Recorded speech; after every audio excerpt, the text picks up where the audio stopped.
My fiancé said to me, "I'm fed up with listening to your constant complaints. You're way too sensitive." I looked at her in shock and just answered, "Got it." From that moment, I stopped sharing anything with her, even the job offer I had quietly accepted. When she finally found out, her world came crashing down. "Hey everyone, please subscribe to my channel and support me to keep going. Thanks a lot." I'm 29 years old, and just 3 months ago, I was convinced my life was completely set. My fiancée, Sarah, and I had been together for 4 years and engaged for 8 months. We lived in a comfortable apartment in Seattle, splitting the rent down the middle.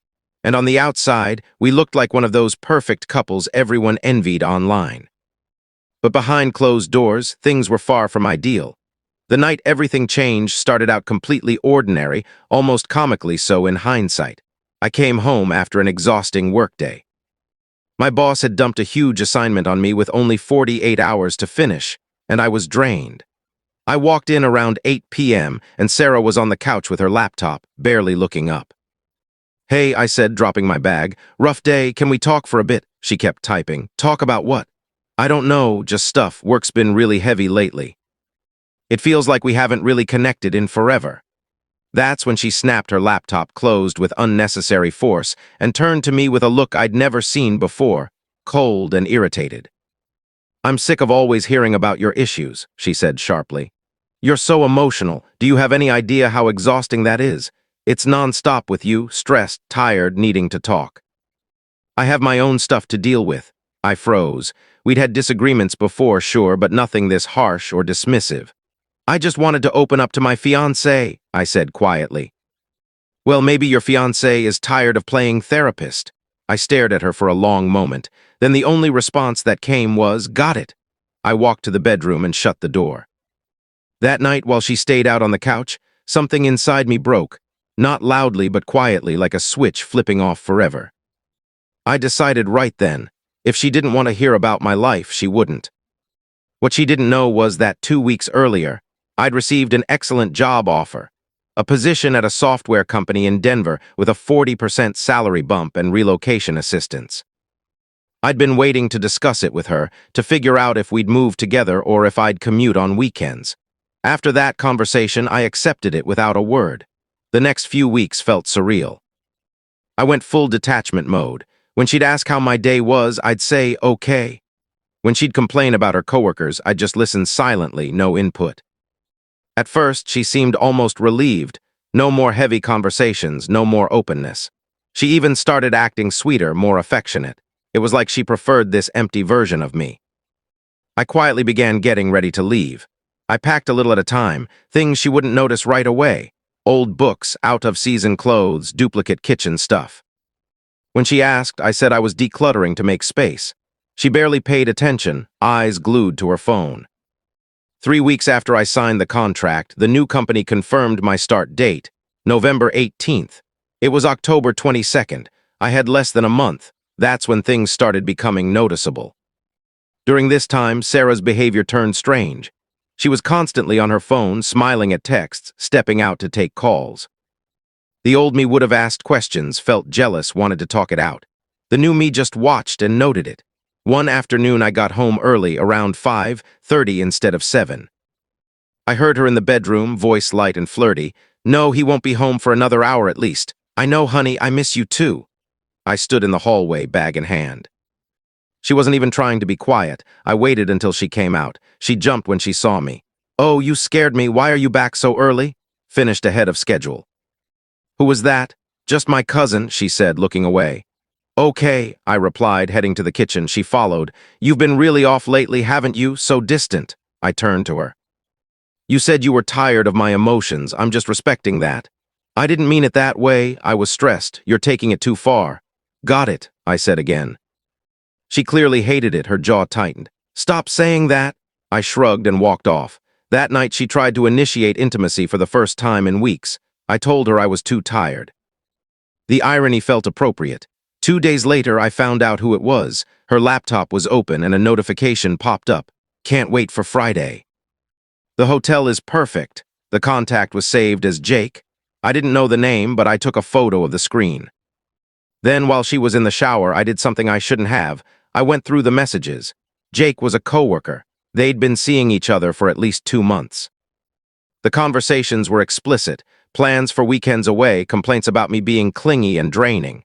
One message from her about 3 weeks back. I'm so done with him.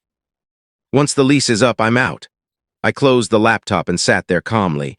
I wasn't heartbroken, just validated. Keeping my distance had been the right call. I didn't confront her. There was no point. Instead, I accelerated everything. I found someone to take over my half of the rent, a friend's acquaintance who needed a place fast. I booked movers for November 15th, 3 days before my start date. I opened a new bank account, rerouted my direct deposit, updated emergency contacts, and even booked my flight. Sarah had no clue. She kept seeing Jake, usually on Fridays, claiming it was work drinks or helping family. I'd just say, no problem. Polite, neutral, completely detached. On November 10th, she mentioned Thanksgiving. Any ideas for what we should do? Probably working, I said. Working on a holiday? Things change. She looked puzzled but dropped it. The hypocrisy was glaring. She was cheating, planning to leave, yet still wanted me around for holidays and shared expenses. November 14th, the day before I moved. I came home to her in a surprisingly good mood. Hey, I've been thinking, maybe we should finally set a real wedding date. Like next fall or something. I looked at the woman I'd planned to spend my life with, the one cheating while calling me too sensitive, and almost laughed. Sure, I said. We can talk about it this weekend. Really? She lit up, relieved. Yes, this weekend. She hugged me. I stood there, arms at my sides. November 15th, moving day. I'd taken the day off. She thought I was at work. The movers arrived at 9 a.m. I'd already packed my essentials, clothes, electronics, important documents, personal items. I left the furniture since most of it was hers or joint. On the kitchen counter, I left the engagement ring and a note. I'm tired of hearing your lies. You're far too unfaithful. Got it. Enjoy your life with Jake. The new tenant will contact you about rent. Don't try to reach me. Next to it, I left printed screenshots of her messages with Jake. I was gone by noon. The movers took my things to storage in Denver. I checked into a hotel near the airport for my morning flight. Around 5 p.m., my phone blew up. 17 missed calls from Sarah, endless texts. Where are you? What is this note? You went through my stuff. You can't just vanish. We need to talk. I can explain. Jake isn't serious. Answer me. You're being immature. After everything I've dealt with, you owe me that. I blocked her after reading. She deserved to see the proof and the message. That was her conversation. She called my mom. Mom called me. Sarah's losing it. She says you abandoned her. She's been cheating for months, Mom. I'm moving to Denver for the new job. Denver. What job? When did this happen? I accepted it a month ago. She said she was tired of hearing me, so I stopped telling anyone. Silence. Then, send me those messages. I did. She called back soon after. Okay, let me know if you need anything. I'm good. I'll update you when I'm settled. Final update. 2 months later, I'm writing this from my new place in Denver. The job is fantastic. Better team, more challenging projects, bigger paycheck. I've made some friends, joined a hiking group, and started therapy to unpack the damage from that relationship. Turns out I wasn't too emotional. I was just with someone who couldn't handle emotions. Sarah tried reaching out through mutual friends for weeks. According to them, she and Jake only lasted about 3 weeks after I left. He broke it off because she pushed for commitment too fast. The irony is almost poetic. She covered the full rent alone for 2 months until the new tenant moved in, which hit her finances hard. Now she's back at her parents' place. A lot of people ask why I didn't confront her, why I just left. Simple. People who invalidate your feelings don't deserve your explanations. She showed exactly how little she valued me. I took her at her word and mirrored it back. My mom recently sent me a refund from the wedding savings fund. Apparently Sarah's family had started collecting. I donated it to a charity for men's mental health support. I'm not ready to date yet, but I'm open to it someday.